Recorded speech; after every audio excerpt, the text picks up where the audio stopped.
Okay, is that good? There we go. Hi, I'm Amy Sturgis. I teach at Belmont University, and I want to thank Dolomite and all of y'all for having me back again this year. Last year when I came, I talked about the history of literary science fiction.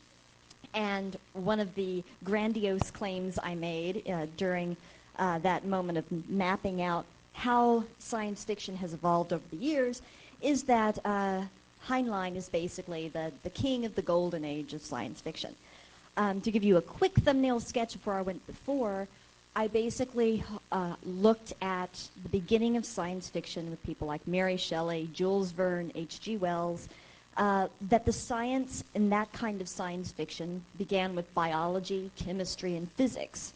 And so science fiction for a long time was working on that premise, using the kind of what-if question, basically using the science of biology, chemistry, and physics.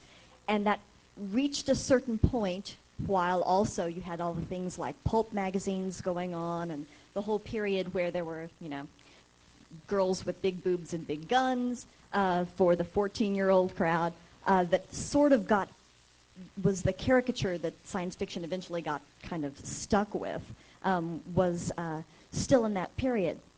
And it kind of, I think, hit its high point there with Heinlein. And then after that, the definition of the science in science fiction continued to change. So you had anti-science as science with Ray Bradbury. You had science as anthropology, science as linguistics, science as a whole number of different things. And so basically science fiction has expanded to a point where really science fiction is literature. And some of the best science fiction writers today, I would argue, are in the fiction section and not the science fiction section, because really the science part of science fiction has gotten so big, it can't be defined. But the best of the golden era, and by that I mean the still physics as science part of science fiction, I think is Robert Heinlein. And so now I'm trying to defend my claim this year. I'm coming back to try to convince you that what I said is actually the truth. If you go on, say, LiveJournal right now and click in Heinlein, not Robert Heinlein or Robert A. Heinlein, but just Heinlein in the interest section, you get an interesting group of folks showing up. You have some political organizations that are on LiveJournal that consider themselves the new Jacksonians. You have people who like science fiction. You even have some swingers communities looking to swipe spouses with you. Right now, the people who consider themselves to be Heinleinian run the gamut from people, freaked out astrologers to very cool and rational astronomers. There are anarchists and very conservative folk.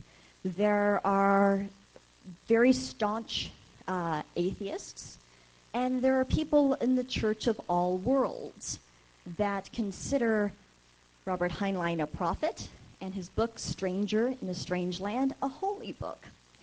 They kind of go all over the spectrum, and that says a lot about the person who sort of engendered that kind of reaction, and has his book's been written and published over half a century ago. So who is Robert Heinlein? Heinlein was born in 1907. He lived a very long life and published up through the end of it, and actually published after his death. Several of his works were posthumous. He was a Navy man. He went to Annapolis. He was trained in the military, served as long as he possibly could before being discharged as being permanently disabled because of tuberculosis. And he ended up being ill basically on and off for the rest of his life. This is important, though, his Navy training, because a lot of military themes and military ideas and notions of discipline, notions of defense, come back over and over again in his works. And the one that everyone points to there is Starship Troopers, also known as the movie that made Doogie Howser a jackbooted thug. But we'll talk about Starship Troopers a little more later. But his naval training actually had a great impact on his work, and his notions of hierarchy, too. He was trained in the sciences. He actually served as an engineer in aircraft design during World War II, and on and off again did different kinds of work, either with engineering or with telecommunications in his life. This too is important because the science in his science fiction was real. He was known for stopping in the middle of a good action sequence and explaining why the ship was doing what it was doing, how those things it was firing were actually working, and he could do that. People that were his contemporaries, like Ray Bradbury, basically did a technobabble thing. They made a funny word, assuming that the reader would take their word for it, and moved on. And really almost were kind of flippant about the science. But Heinlein knew it, and he knew it intimately, and he wanted to share. And so that came across in his writing as well. He sold his first story. Basically, he had gotten out of the military. He had been working different kinds of jobs, and saw that there was a magazine that had a short story contest. And it seemed to him that that was doing really well. That would be a great idea to do because it would be quick money, and he could write. Anybody could write. You just put one word after another. So he wrote a story. But by the time he was done with it, he was so pleased with it that he didn't send it into the contest. He sent it in to one of the better magazines, Astounding Science Fiction, which was very hot at the time, was actually the leading magazine in its area, and sold it for twice as much as he would have made had he won the contest. And pretty much from then on out, he was a writer. He made his money by writing for the rest of his life. One story, he was hooked. Something else important I should mention, the picture here is Heinlein with his third wife, Virginia. The first two marriages ended rather quickly, and then he married Virginia, and that's a very important thing as well. I'll mention later his Lost book that was just published this year. People say that the importance of the book is showing how his writing was before he married Virginia, because clearly she had a very deep impact on the themes in his novels, and you can really see a before and after shot there. So the other important thing in his life was his wife. I'm not really pulling stuff out of thin air when I say he's the king of the golden age, and in fact, if you had to pick someone to explain to someone what science fiction is, you would grab a book by Heinlein. I have been backed up by a lot of folks in this, and here are some of the awards that he's won, and it's important to see all the different areas that really recognized him. I'm just hitting a couple of the big ones here. He won really too many awards to go through for this talk, but the Hugo Awards, named for Hugo Gernsback, who created the word scientifiction, putting scientific and fiction together, which was the prototype then for science fiction. The Hugo Awards are voted on by readers every year, and they started there in 1950, and he won 4 of them for Double Star, Starship Troopers, Stranger in a Strange Land, and The Moon is a Harsh Mistress. That's a very serious adult award to win, and it also shows that there's a lot of attention from the readership, and obviously that the fact that he covered a 16-year period there is also significant. I say it's an adult award to win because one of the other awards he won was the Sequoia Award for Best Novel for Young Readers. That's voted on by children, actually children in the state of Oklahoma, my home state. And the book was also nominated for a Hugo, not for a Hugo for young adult fiction, a Hugo for adult fiction. And Have Spacesuit Will Travel is basically one of the standard works. And it's very difficult to figure out who the intended reading audience is because it's such a successful work. But clearly you can see both readerships recognized him. When the Hugo Awards began, they immediately started getting retro awards for works that came too early. that couldn't have been considered for the Hugo Awards, and he won 3 of them for works in just 1 year. And they covered the gamut: novel, novella, and dramatic presentation for Destination Moon, which is considered to be the first modern science fiction movie. So you can see he moved across multiple genres there. And again, the fans were watching / reading. When Apollo 11 landed on the moon, they invited Heinlein to be the one who gave the guest commentary, to basically tell the story to listeners and viewers. So he was the voice of the space program in that sense, to an entire generation of viewers and listeners. When the Nebula Awards began, those are voted on by the Science Fiction Writers Association. They're the opposite of the Hugos. The Hugos mean you're popular with the readers. The Nebulas mean that you're popular with your cohorts, your colleagues. Other writers think you're a great writer. Sometimes it doesn't always work out that the one is the other. If it's popular, sometimes it's considered to be crap. So the fact that he could be both popular and critically acclaimed is significant. When they began the Nebulas, Heinlein was given the very first Grandmaster Award for Lifetime Achievement.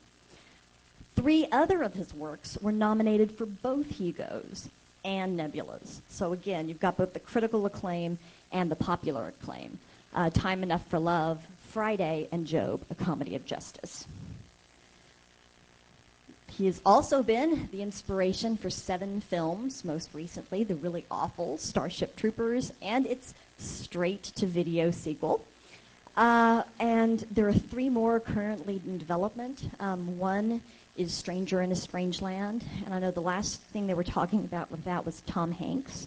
I don't know where that is, but that's been on the board. That's a dreadful miscasting, but that's what's happening. But it might get people to read the book, like Peter Jackson and J.R.R. Tolkien. And they're also looking at, actually, I can't remember which production company has gotten the rights to Moon is a Harsh Mistress, but that's another that's kind of on the table. 2 television series, one of them animated, spun out of works that Heinlein wrote, a mini-series, a video game. So again, his influence is stretched across different media. And this year, for us, The Living, the lost novel I mentioned before that shows the pre-Virginia Heinlein, was published and became a bestseller. So again, he's still very much in the debate today. Why, if I had to explain this man's incredible popularity, which I hope that I've just convinced you of with all of these examples, why is Heinlein so great? Great in every sense of the word, not just great as in fantastic, but great as in looming large, really dominating the history of the genre. Several reasons, I would say. This is the gospel according to Amy. First, he used really hard science fiction to explore what it means to be human. What do I mean by that? On the one hand, his science was real science. He bought into the notion that Hugo Gernsback began the whole notion of science fiction with, that really science fiction should draw people in, make them want to know more science, make them students of science, regardless of their age, and allow them to see how scientific principles applied would change the world. So in that sense, he was a hard science fiction writer. But the questions he asked weren't technological questions. He used a very technological means of telling his story, but the questions he asked were very universal, abstract questions. What should the state look like? What should our relationships be with each other? Is monogamy an accident of history that we will outgrow? Is authority something to which we should submit? What does the good life look like? All of these big questions about who we are, how we should live our lives, and how we should be related to each other were the things that interested him. So he used a science fiction way of getting there, but he was speaking to a much larger audience, and I think that's really important. That's why I can use Heinlein when I teach colonial American history, which I do. That's why I can use Heinlein when I teach Western history and the history of manifest destiny, because I do. I use Heinlein in a whole lot of ways. I've seen Heinlein taught in philosophy classes. There's a reason for that. He's not just telling you how the ship moves and how the gun is firing, although he does that too. But he's also talking about really big things. A second reason I think he's king is that he brought his message to young people without talking down to them. And so he created science fiction readers for a lifetime. If I had to make a parallel today, I'd use Neil Gaiman for the fantasy genre, the way books like Coraline speak to young people, and then they can turn right around and read The Sandman, and then they can turn right around and read American Gods or Neverwhere, and they're set for life. No matter how old they get, they've got something to read. The same was true of Heinlein. And this is important because Heinlein was kind of coming of age, literarily, in the time of the pulp magazines that paid people by the word, so they were really well motivated to write really badly, very quickly, and keep churning out formula things. And so there was a good argument to be made that young people were being written down to. And he actually was speaking to them on a much higher level and creating science fiction readers for life. He offered another reason, challenging perspectives on all aspects of human life, including society and politics. And when I say challenging, I mean when you read his work, you didn't say, wow, he's thinking ahead. He's looking 5 or 10 years, into what the future will look like. No. The stuff he wrote in 1960 that seemed way out, in 2004 still seemed way out. And that really goes in the face of a lot of the social things that we as kind of a Western society hold together, and I will explain this more in detail with my case studies. It makes readers question some very fundamental assumptions, and it keeps doing that. He keeps doing that. And because of that, I think he's endured as a writer and as basically one of the pillars of the genre. And last, he provided a worldview that is still relevant and fresh today. A lot of authors who seem very dated were not asking really big questions, and he was. And so he doesn't seem dated. And so people reading his work today still find it interesting and applicable. Now, I'd like to move on and give a couple of case studies of what I just said in really broad terms. The easy thing to do would be to look at Have Spacesuit Will Travel, because it was such a popular book. But there's a chance that you might already be exposed to it. And secondly, there's a book that's my favorite that I'm going to talk about, and that's Podkayne of Mars, as an example of bringing science fiction to the young. Podkayne of Mars, what's this story about? It's a story about a young girl, an adolescent girl, and her really bratty younger brother, who have parents who both work all the time and don't really care. Their parents have basically baby embryos in the fridge that they're eventually going to thaw out and have more babies, but they don't really have time for the 2 that they have already. Eventually they realize, well, they really need to go ahead and pop these 2 other babies in and go ahead and have them.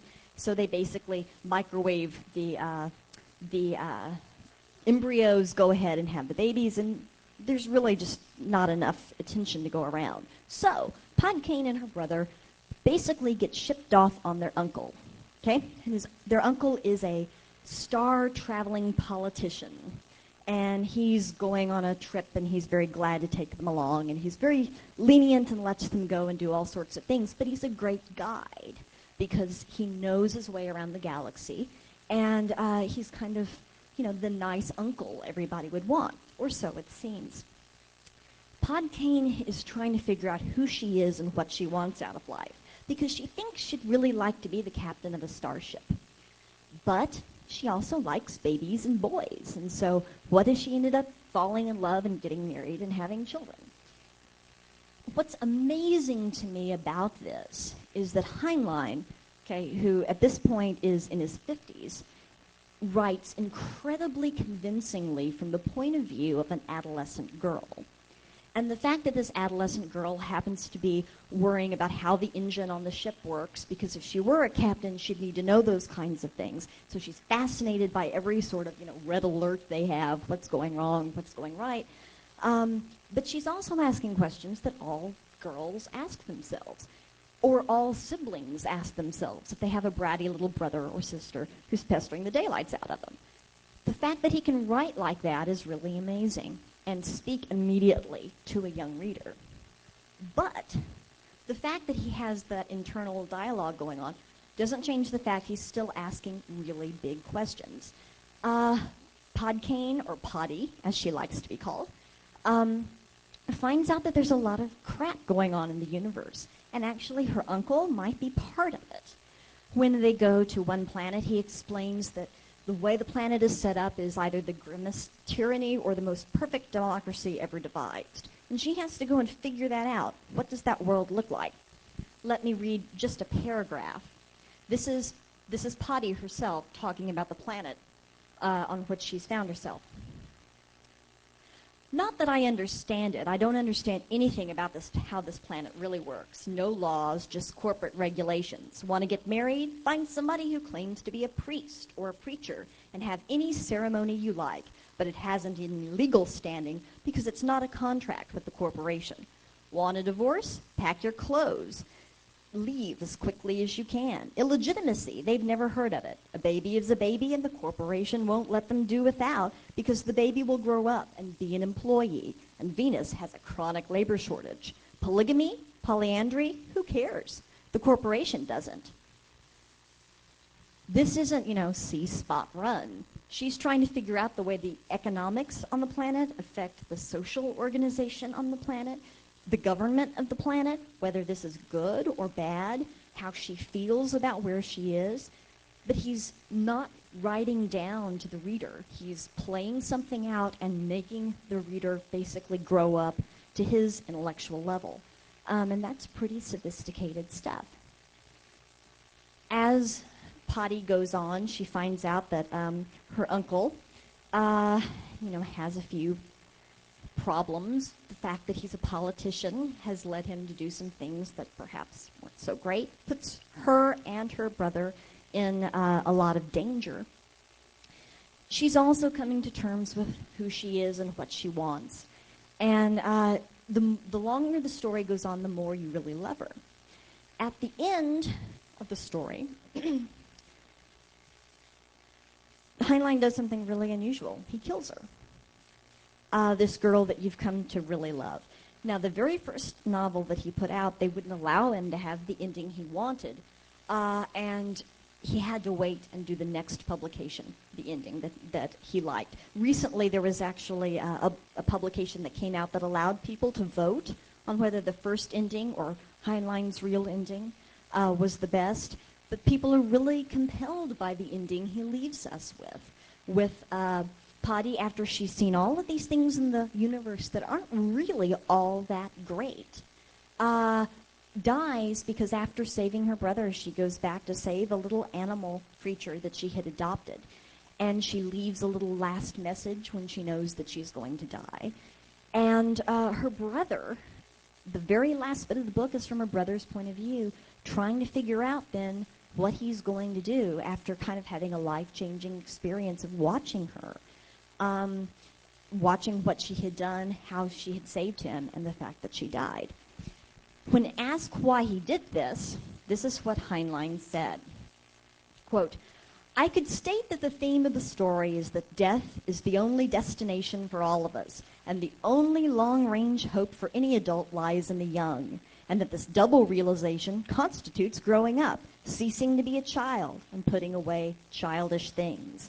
But I can't say it that baldly, not in fiction, and it seemed to me that I needed Poddy's death to say it at all.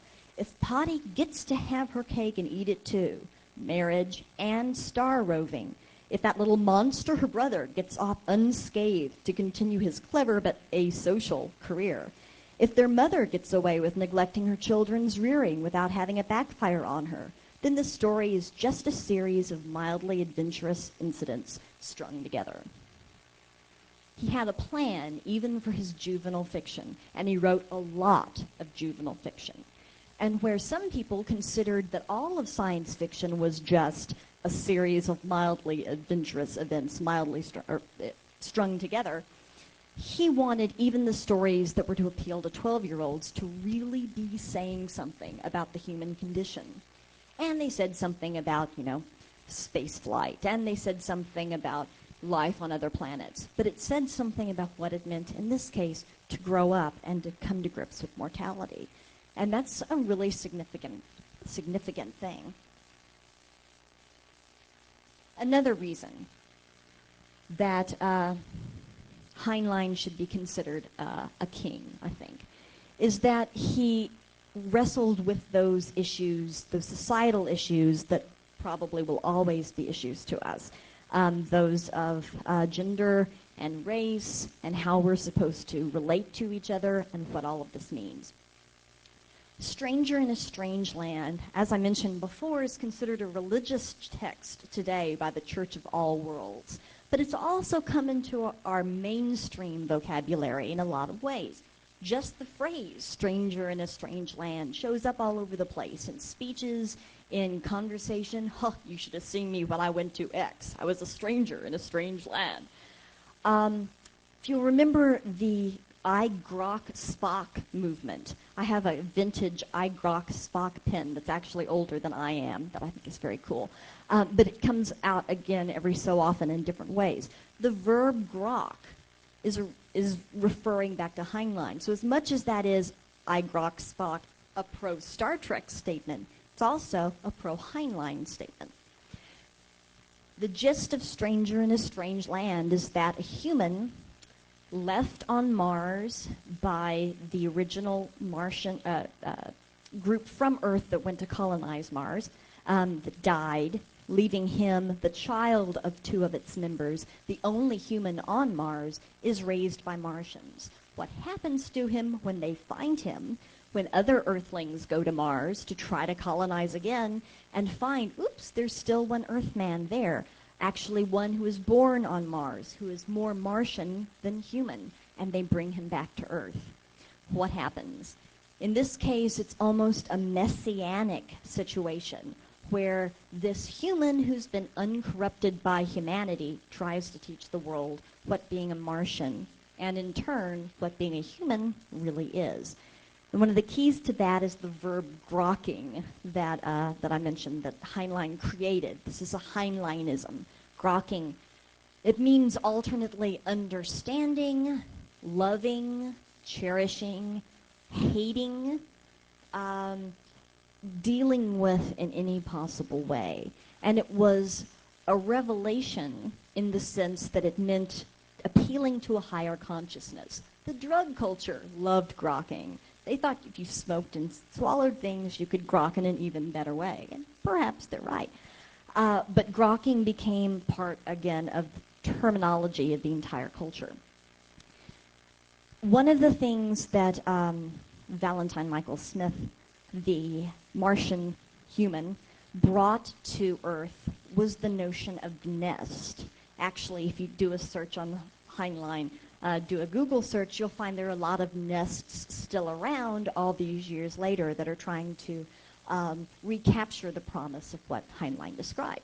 The nest was a sort of communist way of organizing, a sort of love-in kind of way of organizing, sort of a commune way of organizing, for a bunch of people who really liked each other in every way possible it was to like each other, lived together, shared their resources, and lived in sort of an utopian kind of existence.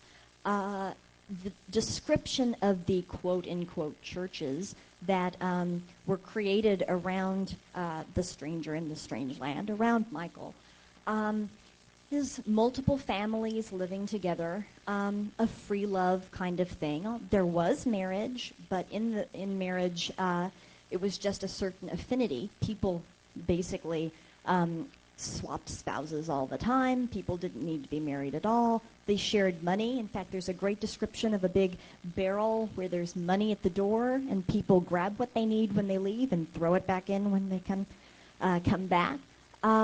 Large beds, large kitchens, and everything else worked really well. But one of the ideas of the nest was that everyone there was involved with learning how to use all aspects of themselves, including their brain. And so people who came to the nest to live, who were water brothers with each other, were able to do things like telepathic communication and teleportation, things that seem very supernatural, very X-Files, were actually things humans could do all along and just never had. Control their bodies to the degree that they didn't have to sleep for days on end, or they could quiet their heart rate and slow down their metabolism. Grow their hair instantly if they wished, if they thought it into existence. This wasn't new stuff. This was stuff we always could do, but never had unlocked the potential for. So the lifestyle that he was describing was experimental in many, many ways. There's something really challenging and frightening and freaky about all of this. And there's also something to be said for the fact that basically one of the climactic, pun intended,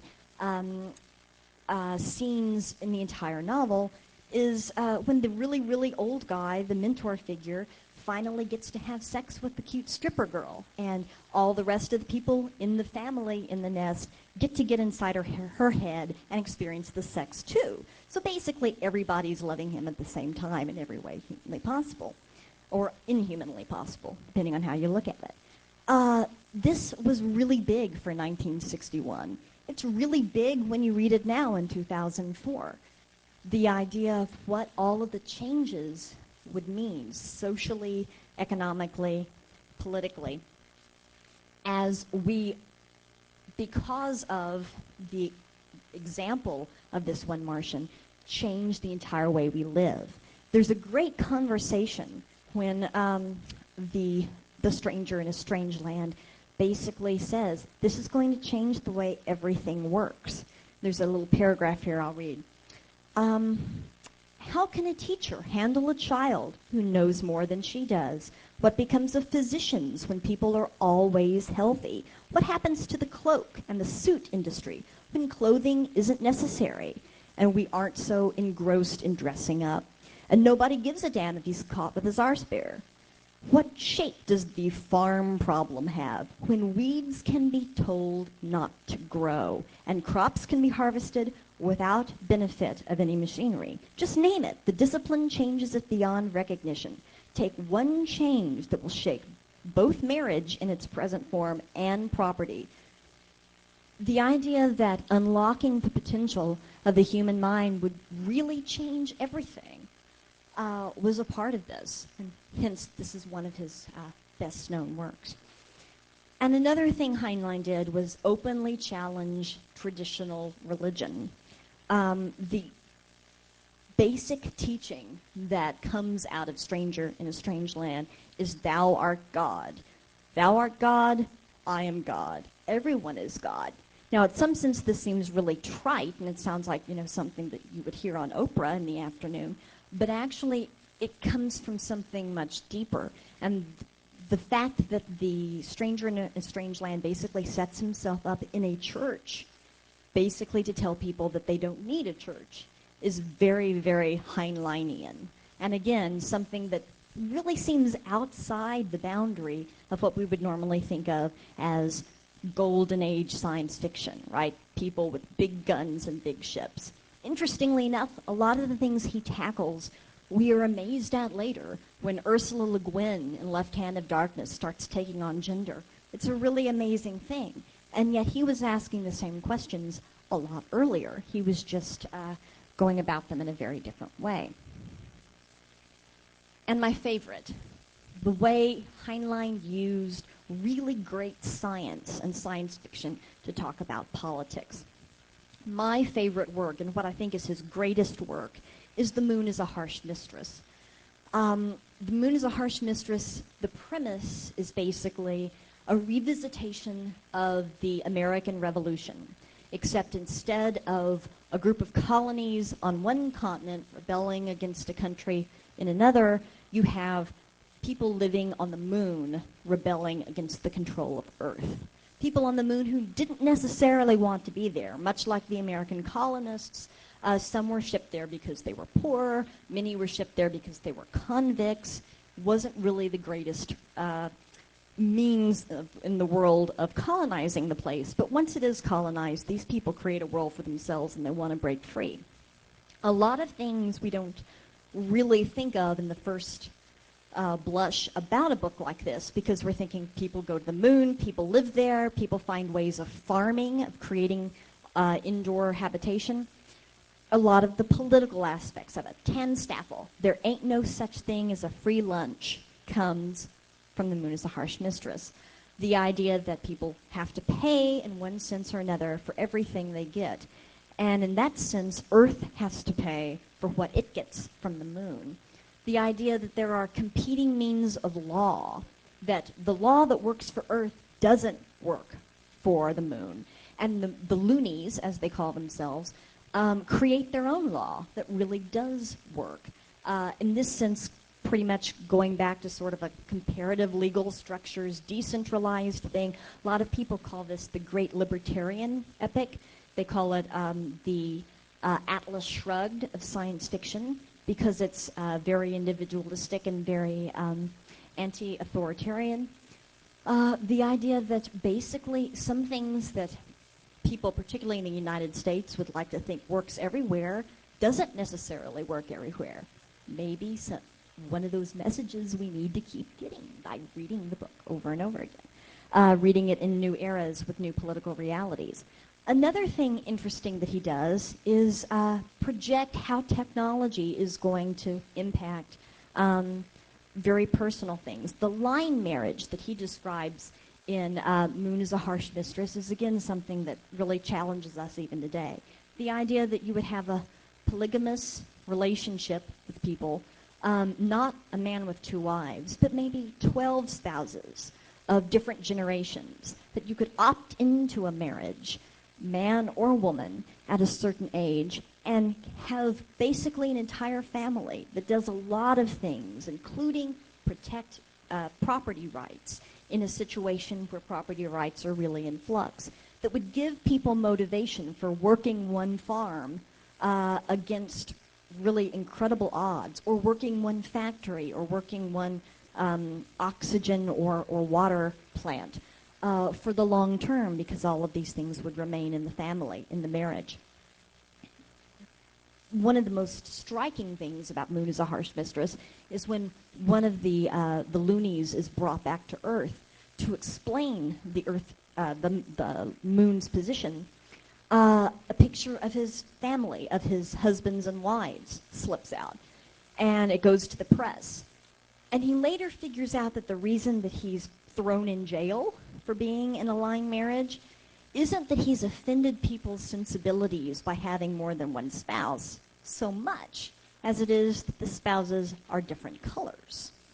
Again, something that comes back, Heinlein talking about issues that really need to be kind of taken up in many senses, something much larger than science fiction, although he spends a lot of time on the science fiction aspects of things, which brings us to Mike, one of the great characters in science fiction. Mike is artificial intelligence. He basically starts out as just a computer and is tinkered with to the point that he's really AI.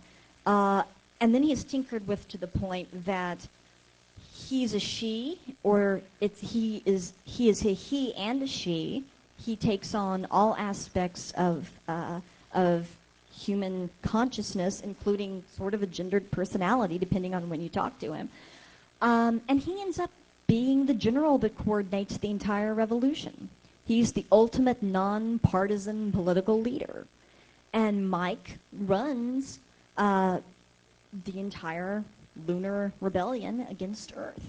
An incredibly human character, and questioning what does it mean to be human, and what does the engineer who basically hacked in every sense of the word, things to the degree that might could be created and then could be liberated. What does he think of his creation when the creation is the one who's teaching him? So really, in this sense, kind of anticipating things like neuromancer and things that would come later.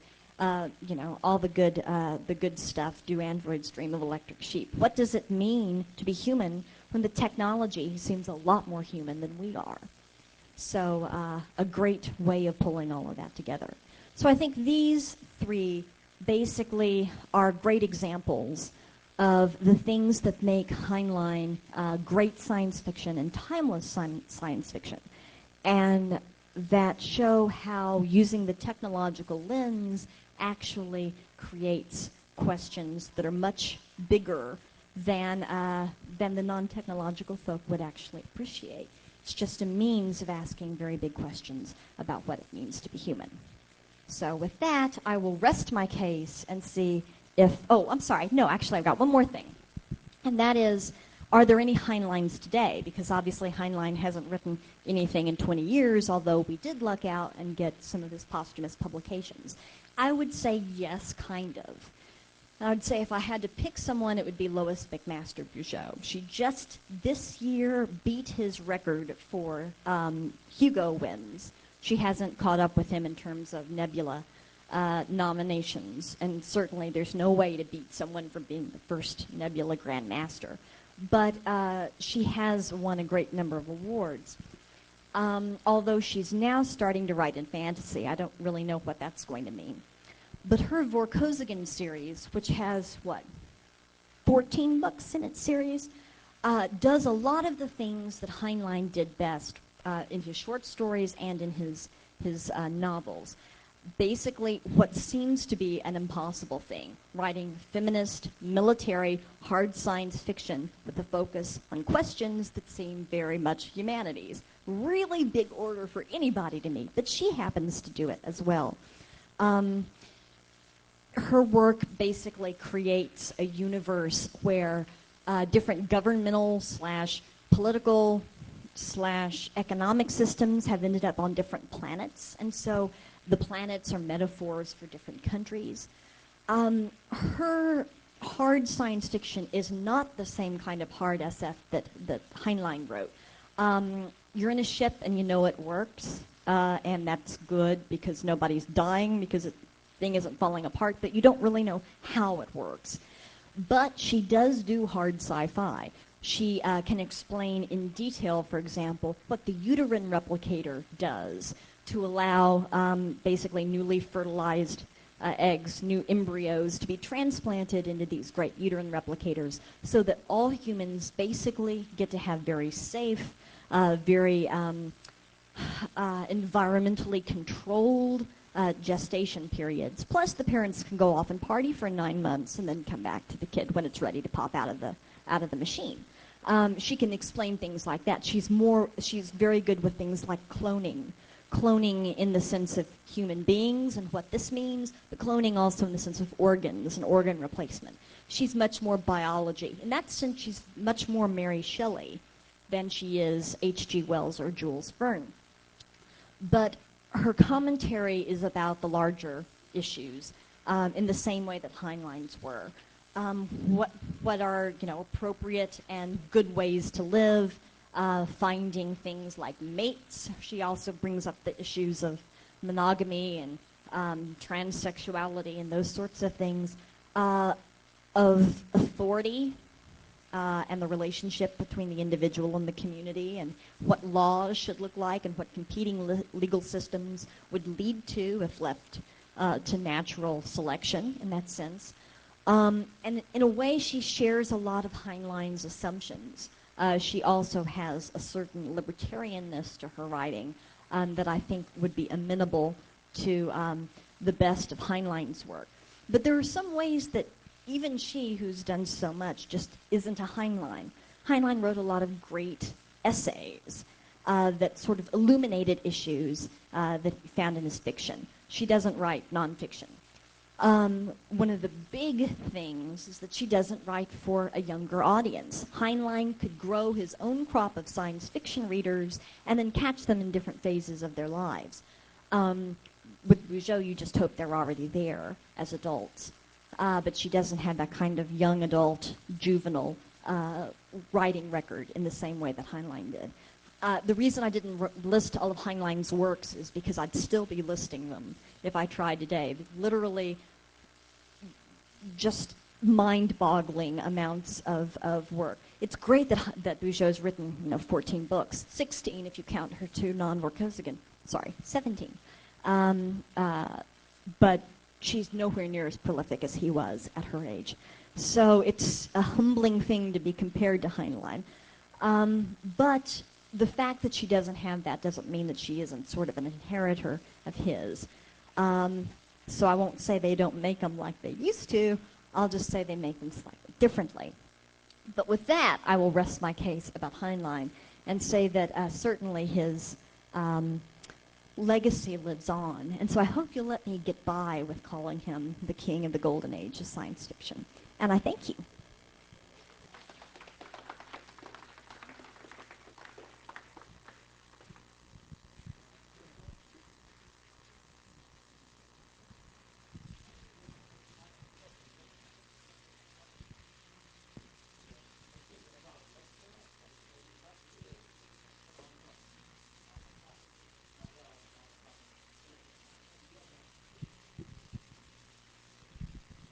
Felt like I was back in my undergraduate science fiction class, and I just had to, having read him extensively, like I think a lot of us have, which do you think are his crappiest works? Just out of curiosity, because when you're prolific, you're going to hit some clinkers.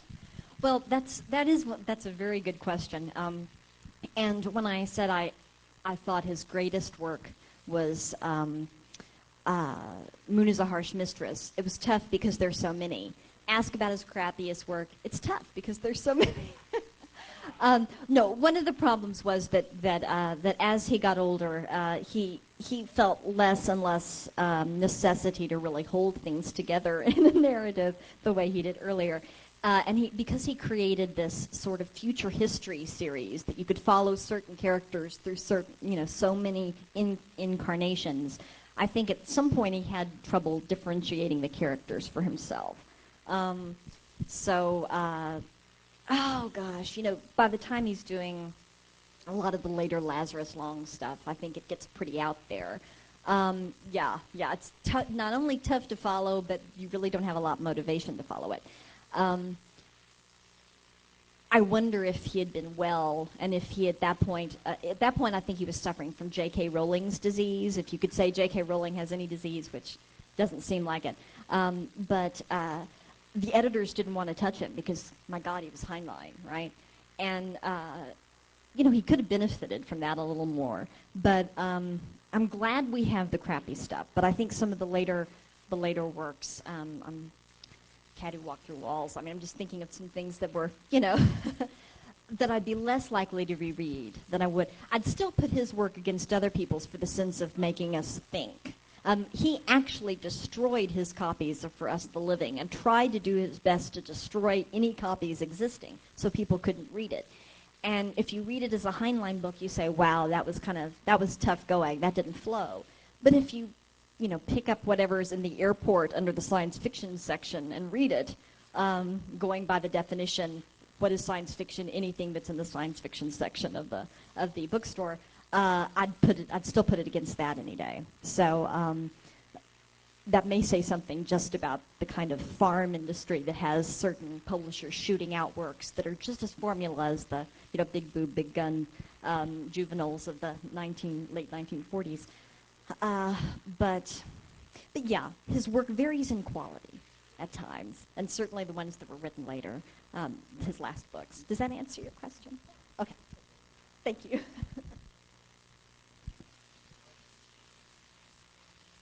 I'll try to inspire more tomorrow night with my sexy nerds talk. That's the PowerPoint you want to be here for, Lee. I think that's the lecture version of foreplay before the hacker hookup afterwards. So I'll do my best to be the good opening act for that. And there's mind control in between the two. See, it all fits together. You get the sexy nerds, mind control. Who knows who you'll leave with? But Heinlein would say it doesn't really matter, right? Thank you very much for your time and attendance. I appreciate it.